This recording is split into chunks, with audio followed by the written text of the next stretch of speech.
Hello, everyone, and welcome to episode 27 of the Sports Senseis Unleashed. I am one of your co-hosts, Drew Willingham, here on this 4th of July special here for episode 27. Thank you all who are in attendance watching this show at this current moment.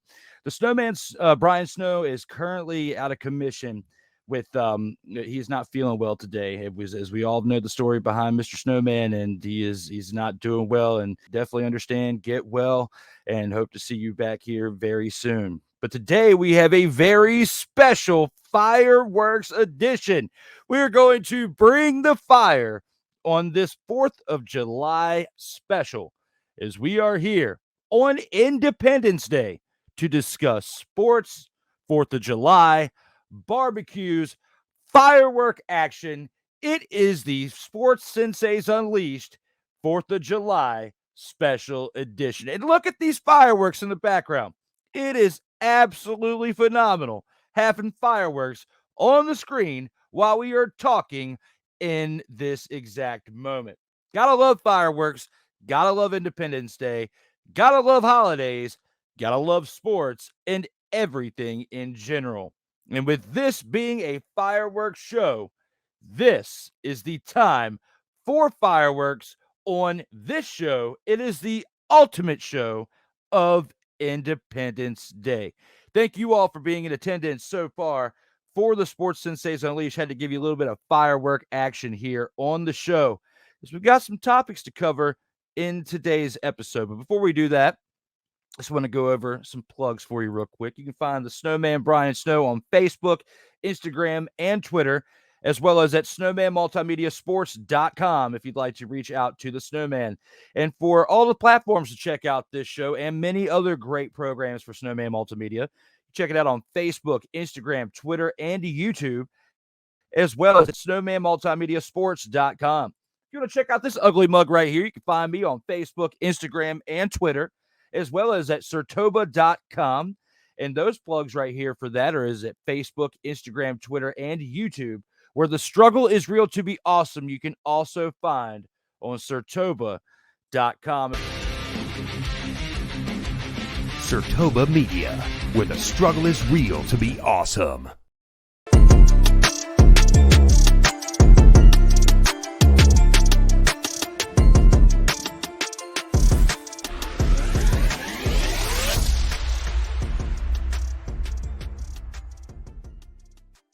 Now, you guys can check out this show that we have the normal setup, the normal dynamic of the Snowman and myself out on Tuesdays, as we are here right now, Tuesdays at 1:05 p.m. Eastern Time on the Snowman Multimedia, as well as resyndicated on SIRTOBA Media.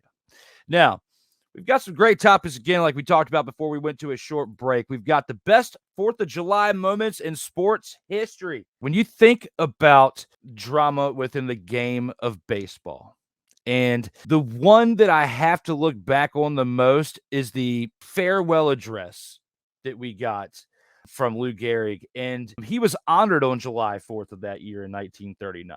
The Iron Horse, Lou Gehrig, was forced to retire in June of 1939 after being diagnosed with ALS. The New York Yankees wanted to make sure that Gehrig, who played in 2,130 straight games for the club, was appropriately honored and held a special day for him on the 4th of July in 1939.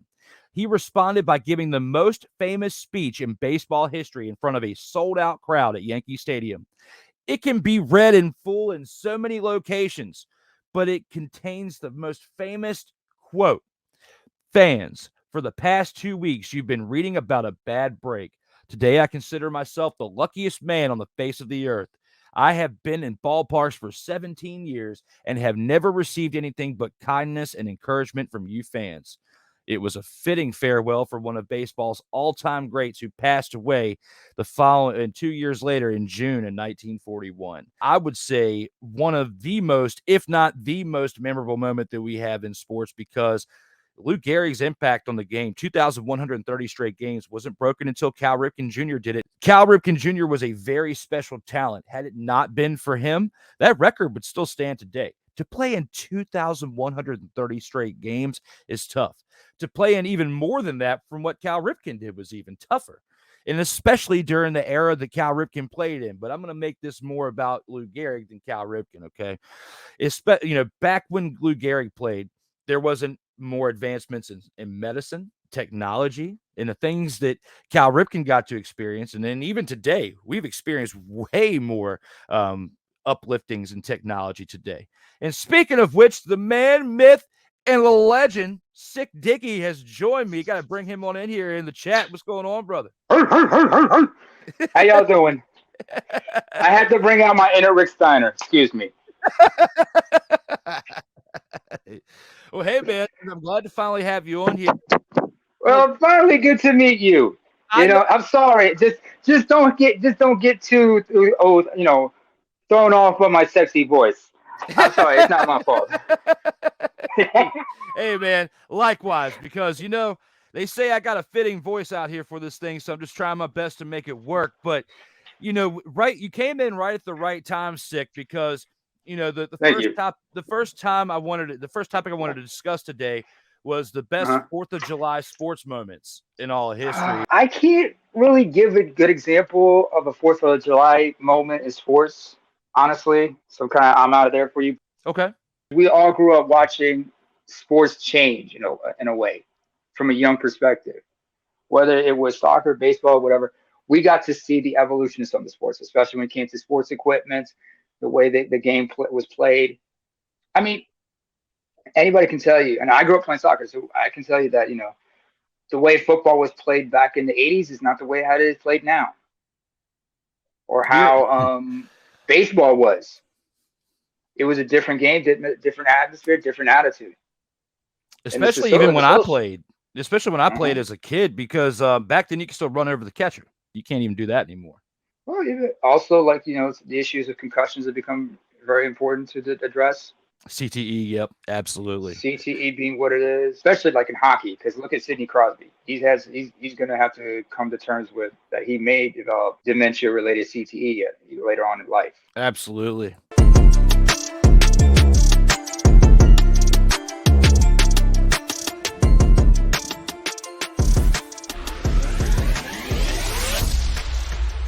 Ladies and gentlemen, welcome back to a show that absolutely despises Yo King, LeBron James, the sports sensei's elite. I had to, man. I had to. You said it wrong, man. You said it wrong, first of all. It's supposed to be Yo King. I can't. It's copyrighted by Cole. Oh, is it? I don't know. I just don't want to steal from him. Like, oh no! Oh, great! Now, you know what this means? Now I'm gonna call my lawyer. I gotta contact his lawyer. And we gotta sort this out. So I'm gonna have to ask him, where do I cut? Okay, where do I cut the check, or do I got to do this in PayPal directly? We definitely have another 4th of July, and in Sikk with where you're from and your and what you guys celebrate. You can kind of answer this based on your own experiences as well. And for this one, based on here in the U.S. and the contributions, what would be the best contribution an individual could make to a 4th of July cookout or to a celebration cookout in general? And this is the graphic that I have for that. And for those of you who are watching, throw it in the comments what you feel is what would be your best contribution. What are you taking today? Those of you in the USA, what are you taking to your cookout today for contribution? Considering Norwegians and Swedes, like Scandinavians in particular, are big on barbecuing, especially in the summer. Sometimes you got to wonder, okay, who's going to be the barbecue master? Who's the master on the grill? Yeah. Who's the pit master? Mm-hmm. In fact, I remember on Netflix they have a show about that. They're a reality show I watched. I haven't got a chance on the second season, but if you want to bring something unique, you gotta. Here it's kind of expensive here, but if you want to get some good, maybe a different recipe, a potato salad, maybe. If you're collaborating with somebody else on the pit as a pit master, especially nowadays, considering some people have like certain dietary restrictions. What's the best kind of barbecues you can have, or what kind of buns are good for everybody? Especially for example, like myself, I have celiac disease and I'm also lactose intolerant. So you got to have something that's gluten and lactose free for me. Also, where we're from, there's some people because of religious reasons, they can't eat certain types of meat, especially with bacon. So you got to have chicken alternatives or turkey alternatives. I like where you were going with the pitmaster stuff, and in that situation kind of depends on where you're at, because if Yes. someone's hosting the event, more than likely that person's going to be the pitmaster. That's very rarely. Yes. I mean, I have seen it to where people have prepared stuff, and then, like, of course, you give it to the pitmaster, and then they're, of course, preparing it with the food that they've got, depending on what their grill setup is, how large of an event you're having, how many people you're having. It could be a very small one, depending on how big and the size of the party. The person is a vegetarian or a vegan. Yep. You can always have meat, meat substitutes, for that person. Like nowadays, we all have children who have some types of allergies, so you got to be considerate to them. And we all got to work together. And that's grown a lot over the last, I'd say, 20 years, because, you and I just saying earlier, you were 80s babies. I don't remember in the 90s ever, unless it was just over my head because I was a kid. I don't remember in the 90s ever us having any type of substitutes for like vegan or anything like that. Like you either ate the burger and hot dogs and what came with it, or you didn't, or the barbecue or whatever. Nowadays, things have changed so much, and it's not because of like pointing the finger, like, no, because of you, we're not. It's not anything like that. It's more along the lines of these things weren't that much available back then. Like you didn't really hear about it. You didn't hear about organic foods. You didn't hear about lactose intolerant options. There were medicines for like in case you got like sick because you are lactose intolerant. The vegan option and all the organic and all that stuff. I didn't recall hearing any of that until like I was maybe a teenager in the early 2000s and working in a grocery store. At that point, then I started seeing those options and hearing it, but I didn't really hear about it when I was a kid. Well, when I grew up, first of all, in the Middle East, I grew up in KSA, Saudi Arabia, and we had like alternatives, and there were like for Franks or whatnot, only to use chicken or something like that, because like I said, we couldn't have pork. Some of us couldn't have pork, and I do remember like they used to be chicken dogs with cheese in them by Oscar Myers. If you remember, those are pretty good, actually. Yeah. I'm just growing up in the 90s. We used to have like cherry Coke instead of Dr. Pepper. That was good. It's still here. So cherry Coke's still here. Man. Yeah, I gave up drinking soda a long time ago, but man, good memories though. But what was really annoying by everybody was like the Pepsi Clear. You remember that? Yep. I don't remember it being good. Yeah. Oh, they brought it back. I want to say like 5 or 6 years ago, but it's for a very short time. I know exactly what you're talking about, that clear Pepsi. Since you said they brought it back, it's only fitting that I bring up the old Chris Bates quote of, "What in the all types of blue hell?" but that begs the question. That begs the question for me. If hell is blue, does that make heaven red? I would have to say Bishop Bullwinkle would say this. Hell to the no, to the no, no, no, no. Hell, no, no, to the no, no.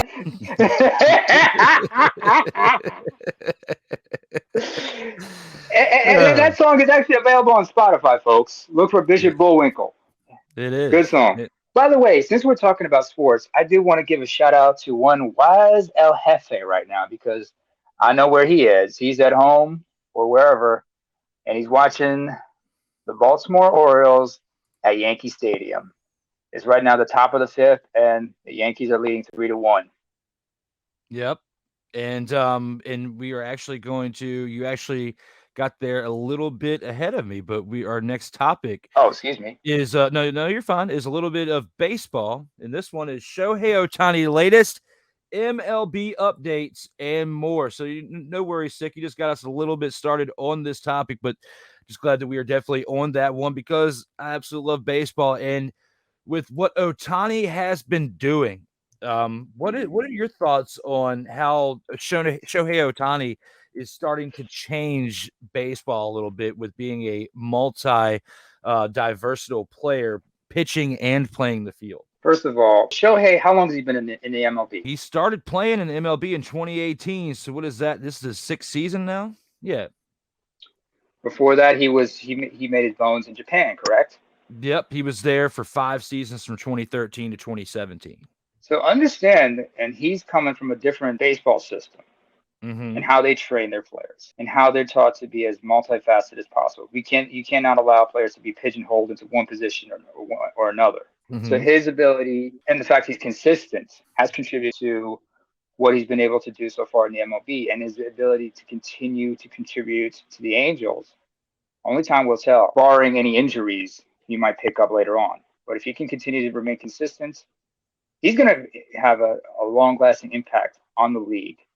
And that's going to make a lot of players rethink training, being just a specialist in one area or another, learning to be more like not a jack of all trades, but a master of all trades. A lot of people, like you take what's the problem with a lot of players in the NBA right now, especially the young ones? They come into college, one and done in some cases, but they don't have the fundamentals drilled into them. You look at guys like Luka Doncic, who started out at the basketball academy in Real Madrid. So he's had the fundamentals drilled into him since he was 13. Unfortunately, he does have that Spanish flair when he likes to play his game. Nikola Jokic, he was developed by playing at junior level in Serbia. So he's had the fundamentals drilled into him, and he's learned to fine-tune it. As far as Shohei Ohtani, it's the same thing. Because in Japan, how they train these kids, they've been training them since they were young. And they've got the fundamentals down to a science. It's not just in Japan only, also in Korea, in Taiwan. I'm kind of curious, how much of an influence this could have for other talents who want to make it in the MLB. Like, for example, European players, like coming out of the Netherlands. We have a small league right here in Norway. Instead of just being like pigeonholed or relegated to just one position or one thing, but to be able to get the fundamentals down and try to learn to branch out into other aspects of the game. That might change the dynamics of the player, because that shows how multifaceted all players are. Hell, as a reflection to, as a man, you can't just be one thing. You have to be multifaceted.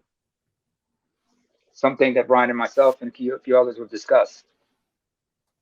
Yeah, I mean that's definitely a great take with that, because in America, when you get to like college or later on in like high school playing career, they try to get you to focus more in one area, whether you're going to actually be a hitter and you play in the field in multi different positions, or you're going to pitch. And if you're going to pitch, we're going to have a DH for you. So that way we can have you pitch as long as you can to the game. Because if you're pitching and you're hitting at the same time, you're using up your energy to where instead of maybe only getting 5 good innings out of you, we might be able to get 7, potentially 8 for this setup man and a closer to come in and finish the game.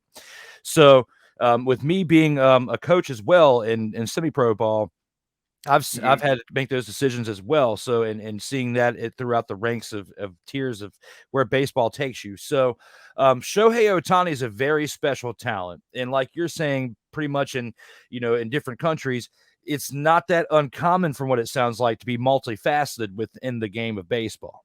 In America, absolutely not.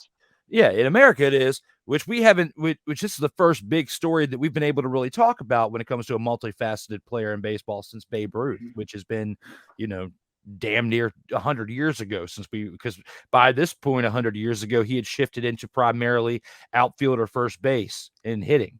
And I feel like at some point, MLB may try to, whether it's MLB or the Angels, or if he leaves the Angels and goes to a different team, they're going to try to edge him into deciding, hey, man, are you going to pitch or are you going to hit? Because you could more than likely have more of a lengthier career, make more money, and put up more stats if you actually convert over to just hitting, because he's got 31 home runs now. We're not even at the All-Star break yet.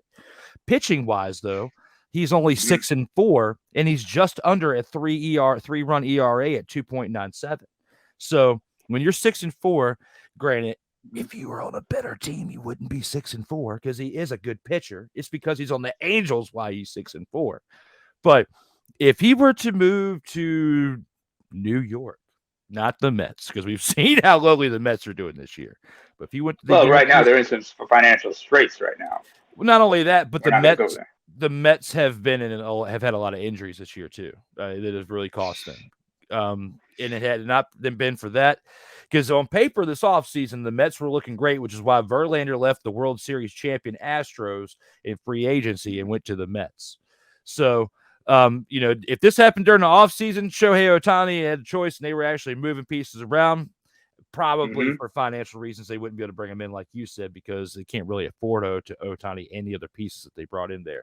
But I'm talking more along the Yankees. If the Yankees could make some moves and bring in Ohtani if they really, really wanted to, and I feel like with the fact that he can play on both sides, pitching and fielding and hitting, you got more options with him than you do on anybody else in that ball club.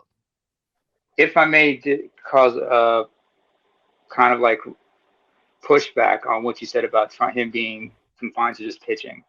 Okay. Let's understand, first of all, I love sports, first of all, but I've also had to learn that you have to branch off into other aspects that are related to sports, like sports science, biomechanics, sports medicine. Him, in a sense, batting as much as pitching kind of keeps him in shape as well. Because, he's not, because repetitive motions can sometimes be detrimental to his throwing. So the fact that he's batting as much also brings some balance and stability to his own body because he's also working other muscles. That way, that helps strengthen himself. And then in the long term, that provides longevity to his career. Because we're seeing how many players right now who focus just on repetitive motions of pitching that they end up having to get tendon and transplant surgeries. What's it called? The Johnny something, I think? Johnny Left surgery? Tommy John. Tommy John surgery. Speaking of which, I remember who was it? Dave Bautista in WWE. He had to undergo like a similar surgery where they had to take a ligament from his knee and had to reattach it to his elbow. But like I said, the Tommy John surgery, because these guys are just relegated to pitching. That repetitive motion can sometimes be a wear and tear on you. So unless you have this is why they say you have to play one sport in one season, a different sport in the other, because you got to work different muscles. So even when you're playing, you're trying to stay in shape. You can't just be specialized in one way. I mean, another sport we see this is cricket, because there is, when one team is fielding, by the way, they don't call it pitching, they call it bowling or delivering. So when you're pitching or you're a bowler, they have to rotate who bowls each time while other players have to field. Except for one guy who's called the wicket keeper, similar to a catcher. But each individual take turns bowling. That way, nobody gets overexerted doing the same repetitive motions. That's pretty interesting. I mean, it's a rotation, and that also is important to keep in. Not to mention a lot of physiotherapists, those who specialize in biomechanics will tell you repetitive motions can gradually wear down your body. So if you're doing several different types of motions and type of actions in a game, so in the case of Ohtani, you're batting as much as you're pitching. You're keeping your shoulder in shape, your arm in shape as well, because you're doing different motions and working on different muscles. So that maintains the stability in there. And it seems like from what you're saying that cricket's got a little bit more handle of player management than baseball does? Not necessarily, but the concept I'm saying is similar to what Shohei Ohtani is using in baseball, where he's not just pitching, he's also batting. And the rotation they have is a little different, but the game is a little different, but the principles are somewhat parallel or similar too. Let's not forget, baseball has its roots in cricket. It does. For example, like the batsman and the wicket keeper in cricket, they wear shin guards, similar to what a catcher wears. The face mask that a catcher wears. The batting helmets, similar to what you have in cricket. Yeah, it's definitely a different style in cricket. And, PlayStation, I forget what year, but PlayStation came out with a cricket video game. This was mid 2000s.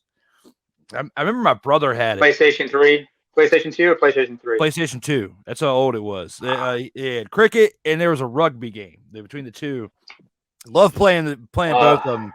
But I remember playing the cricket game over at my brother's house. He had it. I don't know where he found it because I have not even seen the video game since. I think it was one of those short shelf life video games, because I even managed a GameStop, a video game store, for a couple of years, and they traded in video games. Yeah, they traded in video games and all sorts of stuff.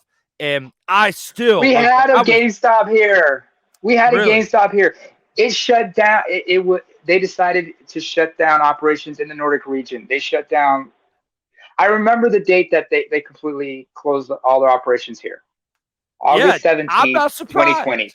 I'm not surprised. And since I haven't worked there in over 10 years, we could talk smack about GameStop. But I just remember looking through the database and trying to find that freaking cricket game. And I couldn't, because I was just trying to find it for myself. Because reason why, I think the disc that my brother had, because he's got kids, or at some point, like, it got scratched up, wouldn't play anymore. Because that's how those games were famous back in the day.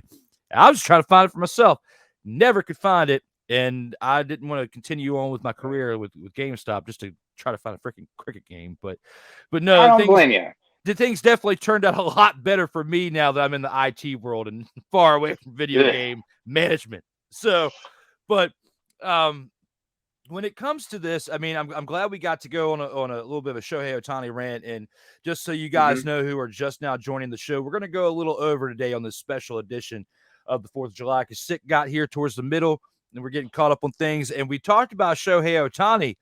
Let's talk a little bit of MLB action. You were just talking about the Orioles and Wise El Jefe and all that. Go ahead and give us a little bit more dive into your take of where you're about to go with that. No, I just said that, like, speaking of which, right now, because I'm looking at it on MLB.com, good source, very reliable source from what I hear. Right now, the game's all tied up 3 each. It's at the bottom of the 5th. Right now, it's 2 outs. Yankees have a runner on first. You want to know a team that the resurgence of that is really like smacked me senseless? So freaking Miami Marlins. Where did they come from? Miami Marlins have got a 7-0 lead on the St. Louis Cardinals right now. And that's in the bottom of the 6th. Where did this come from, Sikk? Did you see this coming in the NL East? No. You should not be surprised with some of these, because let's not forget, every game is different. You're going to have a good day. You're going to have off games. Now, you're going to have good days, like on days, off days, or good days, bad days. Yeah, and let's not forget, 37. But here's the thing. This is what makes any sport. I lost you at this would make any sport. Hopefully you come on back here shortly. There's Sikk. But with what I was saying, as far as the Miami Marlins, where they were playing at before, how they were playing, 49-37. I did not see them being like this point of the season. Now, can they cool off during the second half of the season? Absolutely. But they still have a long ways to go, as they are 9 games behind the division leading Atlanta Braves, who are 57-20 motherfathering-7. 57-27 for the Atlanta Braves. I'm looking forward to seeing what my Braves can do, because I am an Atlanta Braves fan. It looks like we got Sikk back. Let's see if he's back with us. Welcome back. Welcome back, my man. Glad that you could make it here for the show. And I kind of had to go a little bit off for a second. We were talking about the Miami Marlins, and you were telling me that I shouldn't be surprised that they are 49-37 right now. Go ahead and let me know why you feel that way. Look at it this way. There's always going to be a dark horse. And the question is, when do you realize a certain team is going to be a dark horse? If there's going to be resurgence, there's going to be a reason why. So basically, right now, management has got the team on board. The players are buying with the managers telling them or selling them, and they're finding ways to win. That's how you get things done in any sport. It is a long way to go, but if you take it one game at a time, things can work out. So right now, they're just enjoying the game, enjoying the process. They're focused on doing one thing at a time. That's right now. It's just get to where they need to be, get the pennant. We'll deal with the playoffs later, because people forget. Preseason, regular season, postseason, the play is completely different. No, you're right. And the team that's leading them by 9 games in the NL East, the Atlanta Braves, definitely have experience, and there's still a good portion of players on that team who were part of that World Series championship just a couple of years ago. And they're sending 8 of their players to the All-Star game in the Atlanta Braves. And I'm not trying to be too much of a homer, as I am an Atlanta Braves fan, but I have to at least say that when you get a 9-game lead over a team that's been at the bottom of the division for quite some time in the Miami Marlins, I would have to say you've got a comfortable lead at this point when you're 9 games leading in first place. Phillies are in third, and they're 12.5 games back at 44 and 39. They should just be glad to have a winning record with their struggles that they've had this year. The Mets, though, the lowly Mets, who everyone was thinking they were going to win the division, and I'm not even going to be one to say otherwise, because you can go back on certain in or out sports debate shows that I had during the off season leading up to this season. And I was actually drinking the Kool-Aid a little bit, pardon the French, even though I've turned my water into Skittles water that looks similar to Kool-Aid. I mean, I'm drinking it. And I was drinking it at that point, thinking the Mets were going to actually take this division.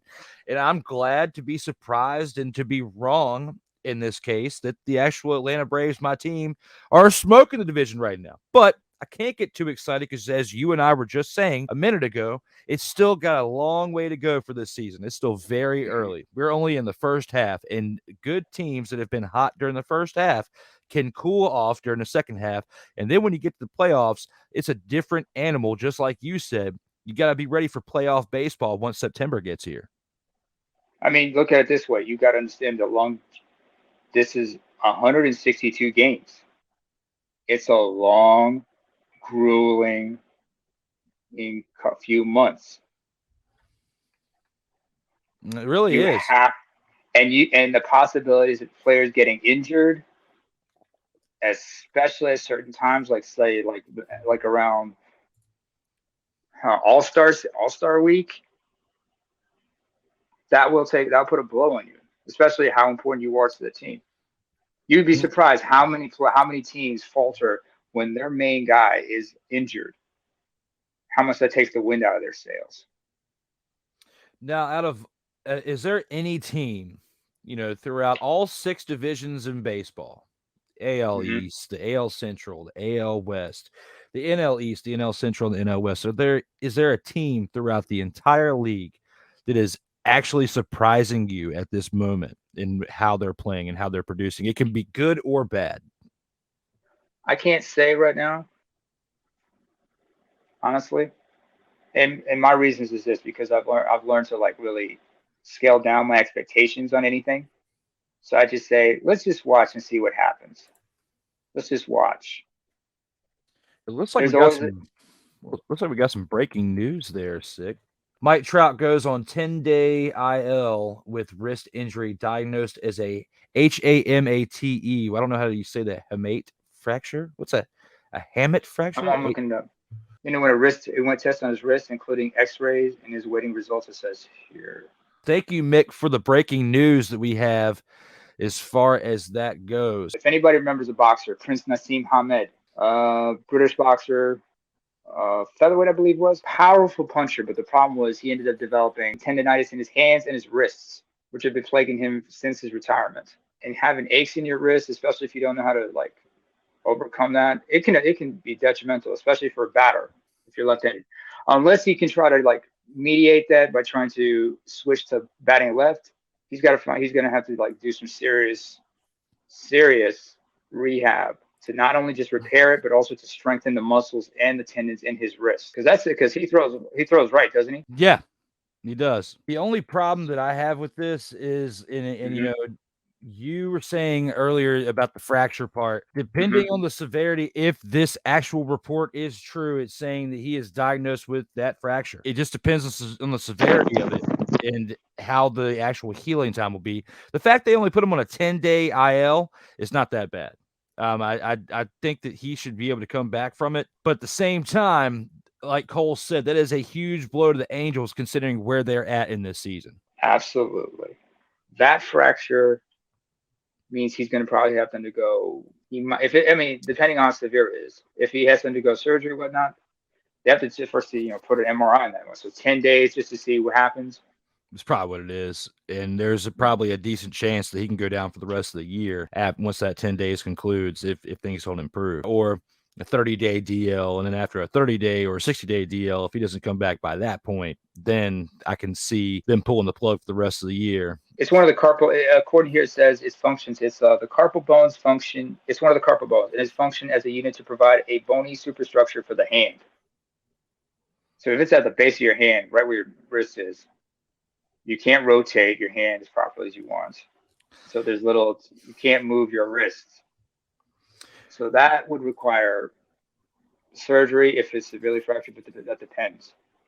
Okay. It could be out for a while. When Even if the 10 days, because the 10 days is just basically an assessment, correct? That's pretty much what a 10-day IL is basically an assessment. It's not that often that someone will come back from a 10-day IL unless it's a very, very, very minor injury or illness or something. But other than that, I mean, we saw 10-day ILs working during COVID, I guess, if people got COVID or something. I mean, but at the same time, the protocols were a little bit different with that. But but I do want to switch gears for a second, because we got Cole and some others in the chat that weren't here at the beginning of the show, and we had this topic up. Right. Cole, I want to ask you and some of you others in the chat, what do you think are some of the best 4th of July sports moments in history?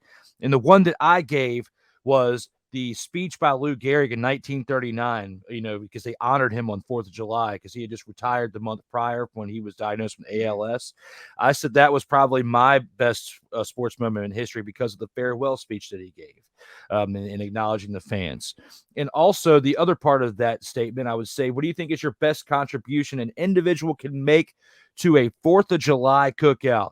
So if you are hearing me right now, best contribution an individual can make to a 4th of July cookout and best 4th of July sports moments, let us know. We'll acknowledge it before we get on out of here in a short little bit. But back to MLB, we were talking about Mike Trout and the injury that he just suffered. Thank you, Mickey Delaney, for letting us know about that so we could bring that up for breaking news.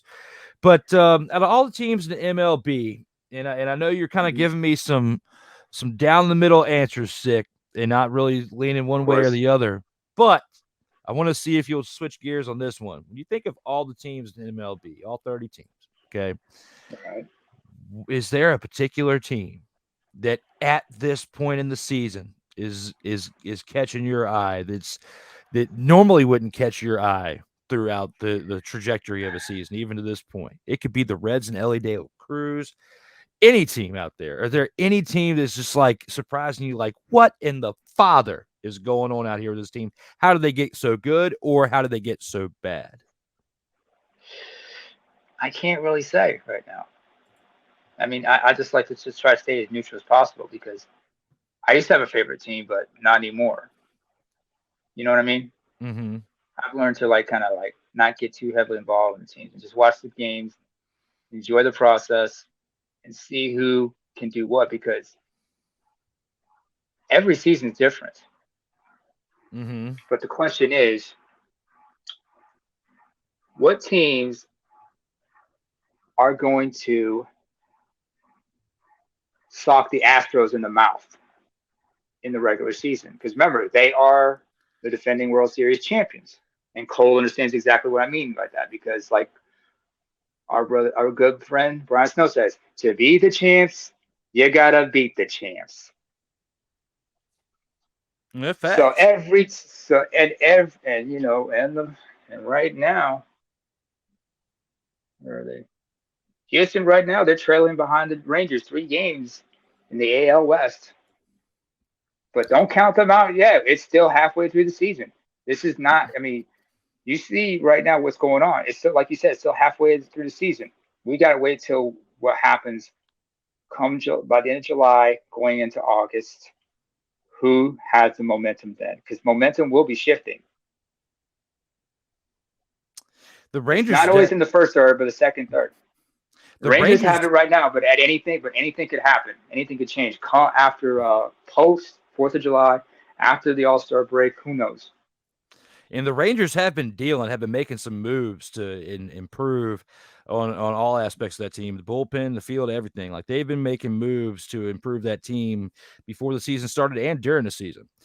I already gave away my surprise team as far as the accomplishments for the season earlier in the Miami Marlins, and I'm surprised that they are in second in NL East. But the what the father moment that I have for the entire season as far as the worst team in baseball, and before it was the Kansas City Royals, because now they're 25-60, and at the time that I went off on them, they had the worst record in MLB.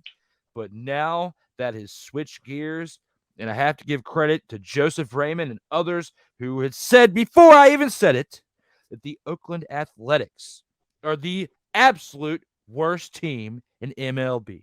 They are playing like Thus a far. bunch.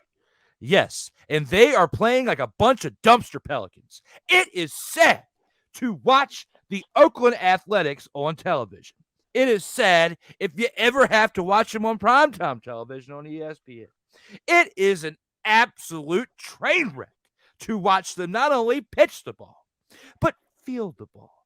Then it's an absolute dumpster fire to watch them at the plate as offense, as attacking the ball, because they are nowhere even close to the money ball roster that they had assembled while ago, like almost 2 decades ago. That's how long it's been. Now you are so far removed from that they are talking about relocating you to another city because there's nobody coming to watch you. There's nobody coming to watch you at the stadium. There's nobody watching you on TV when they have the chance. And there's hardly anybody talking good things about you. It's all negative. It's time for a change, and the change is this offseason. Well, first of all, Drew, thank you for your impression of Steve Odekirk in the movie High Strung, which I still remember, featuring Jim Carrey as Death. And I said, hey, you should see me because we've discussed mental health issues before. I've mentioned mine, which is the source of my inspiration. And sometimes in the winter, when it's the best contribution I can give to a cookout is grilling chicken and burgers. My goal next year is to grill brisket. Cole, I'm coming to Tennessee. Coming to Tennessee for July. It's going to be a Texas-Tennessee blend right there when you come over. Because I'm sure the folks in Tennessee, they got their own style. In Texas, they got their own style. But then again, Texas itself. We'll call it 10 Mex. 10 Mex.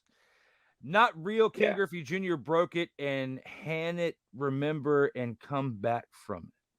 I'm guessing he's talking about Ken Griffey Jr. had a similar injury to Mike Trout and came back from it. So if he can come back from it, Mike Trout can come back from it.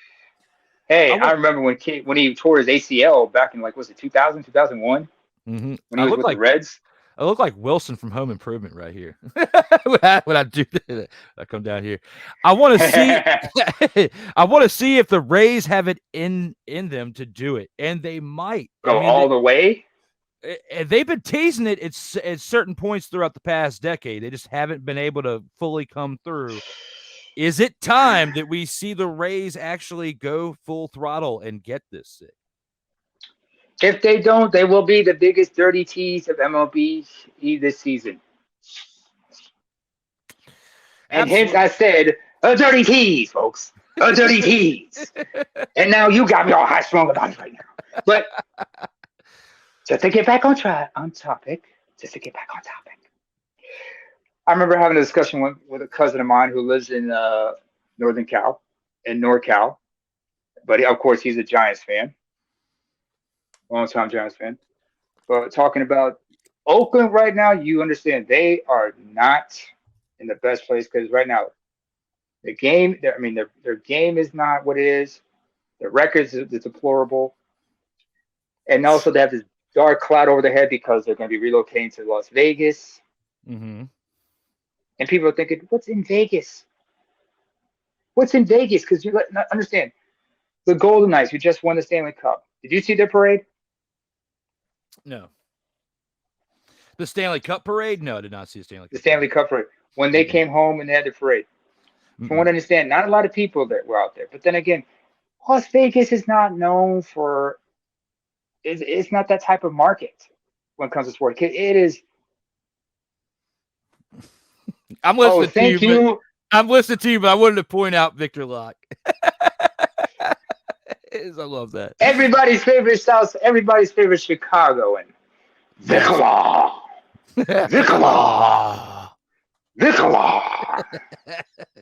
Or Vitor, as we would call him.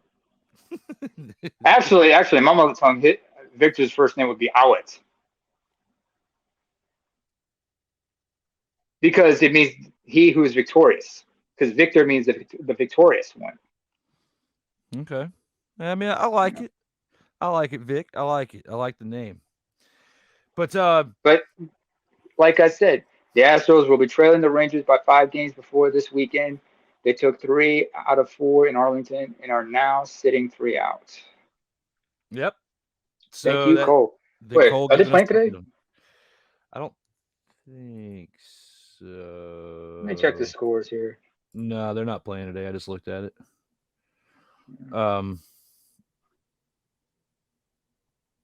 Right now. Oh wait, no, they play at 4:10. They play the Rockies at 4:10 in Houston. That's where so they are playing today. So, and as we sit, we know the Marlins are right now. It's the bottom of the 7th. The Marlins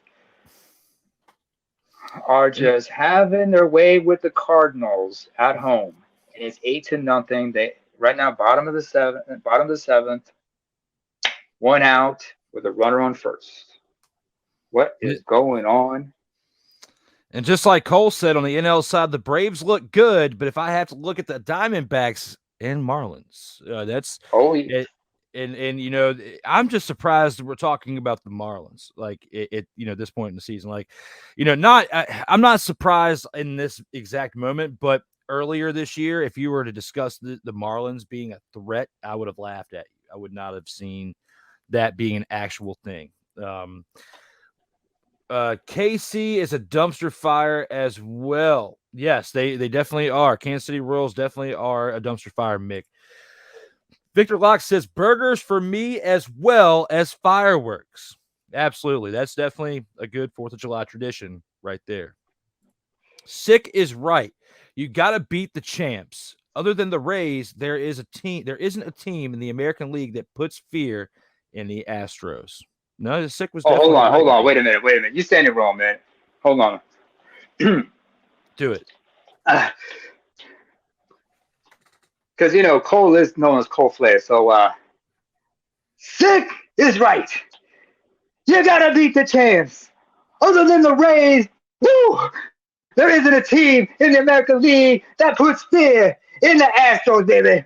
Woo! And right now, I just want to style in profile. I'm going to dance all night and dance a little bit longer. And I know Cole's gonna be dancing all night and dancing a little bit longer after this. He follows it up with Oakland is staging reverse boycotts. The team is so bad. Yes, it really is. Could it be that the players are purposely having a bad showing just to show solidarity with the city of Oakland and protesting the move? Because they're moving next season, is it, to Vegas? That it's the debate is there for it. I haven't seen anything set in stone, but it's looking like they're gonna move because the attendance is so bad. It's just so bad. Not only that, but the play of the game, the players, their playing style is not where it should be. It looks like you got a bunch of single A ball players out there on the field, and I feel like if they even brought their single A team up and replaced them, feel or you think they would probably play better. I'm sorry, Drew. You feel or you think? I'm sorry. Understand me. I understand we all feel a certain way, but sometimes I say, can we just say I think this way? I understand when we say feeling, sometimes I get confused because are we talking about our gut feeling here or emotionally we talking here? I don't talk emotionally with sports, so I feel and I think is the same thing when it comes to talking sports. Because at least I get confused by these terms sometimes. No, you're good. I get it. No, you're good. But it's like me. That's just how I look at it. That's my intellectual part of it. Because I just don't see anything going their way to keep them in Oakland. The fans don't even want to go to the games. They don't even want to play there. What's the point of even continuing this thing on? Not to mention, we've had this. Not to mention, they've had this discussion before, like on Snowman in the Morning. They talked about how the reputation of the city of Oakland is. Mm-hmm. You know, they keep. You know, the city has been demonized. Have you ever been to Oakland? Nope. Oakland, they say, is kind of rough, but then again, the Bay Area, that side of the Bay Area, is not as bad as some people say. I mean, you got good neighborhoods like places like Concord, which are pretty cool. Pretty decent. The city of Oakland is predominantly black, but it's not a hellhole. There are rougher places inside Oakland itself. I mean, I remember, was it D.L. Hewley when he did one of his specials in Oakland? He said, "Oakland is rough, but a city nearby called Richmond is not a place to be messing around with." It's not as So bad. that reputation has, oh yeah. But the thing is like we said, Oakland being demonized as it is, that's kind of affected. That's why the Warriors relocated from there and crossed the bridge into San Francisco. You never hear anything negative about San Francisco. Yeah. I mean, you got the Pac Bell Park as well for the Giants. You used to have the old Candlestick Park, and the Niners have never left. Of course, they relocated stadiums, but everything good about the Bay Area is San Francisco. Everything negative, they have to place with Oakland. So that has has factored in. So before we go too much further, I found an article. I kind of want to read a little bit of an excerpt from that is based on what we're talking about here. The Oakland A's moved one step closer to their proposed relocation to Las Vegas with the Nevada legislature in the special occasion approving Senate Bill 1 signed by Governor Joe Lombardo. SB 1 provides a $1.5 billion, 30,000 seat stadium on the Las Vegas Strip. The bill caps public funding of the stadium at $380 million and does not raise taxes. More than $1.1 billion would be privately financed by the A's. Public funding is limited to $380 million, coming from $120 million in bonds issued by Clark County, combined with revenue from a special tax district around the stadium and transferable tax credits worth $180 million. The A's will pay back $120 million of that over the life of the agreement. A $25 million credit from Clark County will pay the infrastructure improvements. So basically, they're working on the actual funding part of how this is going to get paid for to get this actual deal done. A 9-acre ballpark will be built on the site of the 35-acre Tropicana Las Vegas Casino Resort. After the Tropicana is demolished, it's unknown as to what will be built around the stadium. SB 1 prevents a casino or hotel from being constructed in the stadium district. The A's have signed a commitment to play in the stadium for 30 years. The A's committed to a community benefits agreement, ensuring the financial donations to service groups. The A's expect to play in the stadium when the 2028 season begins. The A's may play games at 10,000-seat Las Vegas ballpark until the stadium is ready. They have 1 year remaining on their lease in Oakland. So they basically have to play through this season and 2024 before they can relocate to honor the current deal that they are in Oakland. But I feel like, outside of reading that excerpt, I feel like if this keeps going the way they are, the way they're playing, the way that attendance has been showing up, they may get pushed out a little bit sooner. We may see them start next year somewhere else. But it's tough to tell. It depends on how the second half of the season goes first. Well, speaking of Las Vegas, here's a scary thought. What if an NBA franchise either starts there or relocates to Las Vegas? Well, we've already got football in Las Vegas. So, I mean, that's already a step to bringing more fans and fandom into sports into that area. I just, and NBA isn't there yet. We don't have basketball there yet. But I feel like in time, actually, do have basketball there. NCAA. You do have the NCAA. I'm talking. University of Nevada, Las Vegas. Yeah, but I'm talking about professional. Yeah, professional wise, like. No, I get it. But they do have a base for that for basketball there, in a sense. Mm-hmm. So if an NBA team decides to relocate there, there's always they can start. There is, UNLV fans are probably going to be more than happy to welcome that team in. Absolutely. It'll be interesting to see how things pan out on that side of it.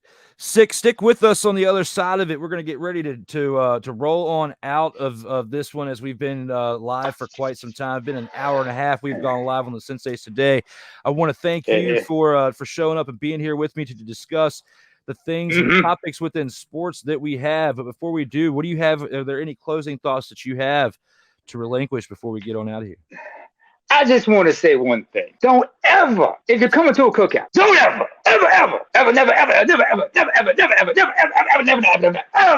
bring potato salad and there's raisins in it. Wait, wait, wait, wait, what? What? That doesn't make any sense. I mean, where I'm from, they'll use it to make mead, which is honey wine, by the way. But raisins and potato salad, I'm like, who in their right mind? I've never had a potato salad with raisins in it, and I don't ever want to try it. I'm not interested in that. These antics are brought. The antics of Sikk Diggy are brought to you by Screwball VPN. The VPN all the way out of left field. In association with Slackdraw VPN, where the slacking be smooth. Absolutely. Thank you for your time today, Sikk. Stay in the green room. I'll see you on the other side. I'm going to go ahead and give my closing statement, and then we'll have the outro. All right, cool. Out of here. Well, guys, first of all, want to send well wishes to my guy, the snowman, Brian Snow, who is a little under the weather today and unable to make it onto episode 27 of the Sports Senseis. I hope I did him well. I know we went over today and went 90 minutes as opposed to the normal hour show. So this probably won't be on the radio. If it does make it WQEE, thank you for broadcasting it and for playing this on the next day. If not, I get it. But we had to keep this show going for today as it's our normal time slot. We had to go on Tuesday and keep it going. Plus, I had prepared a great episode and wanted to make sure that I got the topics out there, and we did. We discussed the best 4th of July sports moments, did a little bit of gossip within the Michael Jordan family, some best contributions an individual can make to an actual 4th of July cookout, and, of course, the latest in MLB, Shohei Ohtani, and just sports in general, as we had a fun episode 27 trying to keep it going for the snowman here on this 4th of July special. For those of you who want to go back and check out In or Out Sports Debate, episode 93 was last night. It is on SIRTOBA Media. Thank you guys who were there, part of the live production, and who are going to go back and watch it syndicated. And just for any and all feedback that you guys have for that show. For my man, the snowman, Brian Snow, for Sikk Diggy, for those of you out there who are in the chat, we only have one more thing left to do, and that is look at one badass outro by Cole Johnson. I am Drew Willingham. Everybody stay safe out there in these streets.